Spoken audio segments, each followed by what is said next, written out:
From Keene in the Shire, the Liberty Media capital of the world, this is Daryl W. Perry, host of FPP Radio News for Monday, December 18th, 2017. Silver is trading at $16.11 per ounce. Gold is valued at $1,260 per ounce. Bitcoin is trading at 6.4 cents, and the average price of Bitcoin is $18,753. Antiwar.com reports, adding to the ever-mounting civilian toll of the Saudi air war in Yemen, at least 10 women were killed on Saturday night in the Marib province when Saudi warplanes attacked the vehicle they were traveling in. Saudi officials have not commented on their rationale for attacking the vehicle, which was carrying only women and younger girls, but it was one of several vehicles headed home from the capital city of Sana'a after a wedding earlier in the day, which may be all the answer we'll ever get. The reality of the situation is that 2.5 years into the Saudi invasion of Yemen, fuel is in short supply, and that even obvious civilian vehicles traveling from one city to another are presumed to be up to something and are subject to being targeted, which doesn't explain why only the vehicle carrying the women was targeted, as apparently it was traveling in a convoy with male family members and other vehicles, but only the women were hit in the attack.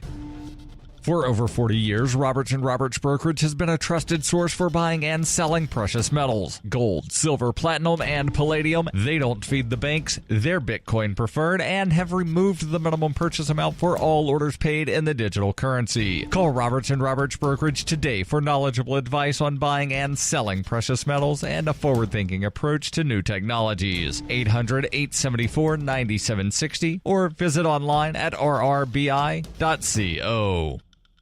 UPI reports a power outage at an airport in Georgia on Sunday afternoon left thousands of passengers grounded. Atlanta's Hartsfield-Jackson International Airport, the world's busiest airport, reported the power outage at about 1:32 p.m., stating it had impacted several areas of the airport. At 3:28 p.m., the FAA announced a ground stop for flights headed to Hartsfield-Jackson, meaning flights headed to Atlanta were held on the ground at their departure airport. The FAA said the FAA tower can operate normally, however, departures are delayed because airport equipment in the terminal is not working. The outage affected the train connecting the terminals, and Wi-Fi and cell service weren't fully operational. Georgia Power sent repair teams to the scene to work on the issue and said they believe the power outage was caused by a fire that caused extensive damage to an underground electrical facility. The Atlanta International Airport serves approximately 275,000 passengers and averages 2,500 arrivals and departures every day. For all carriers, more than 600 flights scheduled to fly out of Atlanta, or 54%, were canceled on Sunday as of 7 p.m., while 449 of all scheduled inbound flights were scratched. International flights due to land in Atlanta International Airport were being diverted to other Atlanta area airports. Power was eventually restored shortly before midnight.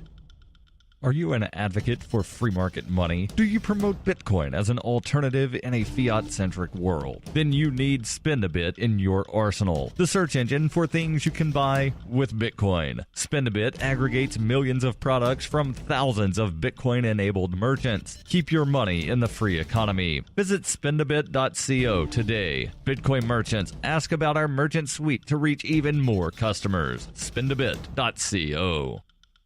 Reuters reports calming winds on Sunday helped slow the spread of a California wildfire that already ranks as the third largest in state history, having scorched 269,000 acres along the scenic Pacific coast north of Los Angeles. Officials said more than 8,500 firefighters were battling the so-called Thomas Fire in Southern California, which began on December 4th. It has destroyed more than 1,000 structures and threatened 18,000 others, including homes in the wealthy town of Montecito, just outside of the coastal city of Santa Barbara. The blaze, centered less than 100 miles northwest of downtown Los Angeles, has forced evacuations that turned neighborhoods into ghost towns and filled the air with smoke. Communities near Santa Barbara saw a break from the gusting winds that had stoked the fire and helped it spread, opening a window for firefighters to contain the disaster during the next 2 days. Strong winds persisted on Sunday in Ventura County, which remained under a red flag warning. Captain Rick Crawford of CAL FIRE said the threat level was expected to drop later in the day. The fire is now 40% contained, and firefighters were employing more than 970 fire engines and 34 helicopters to battle the blaze.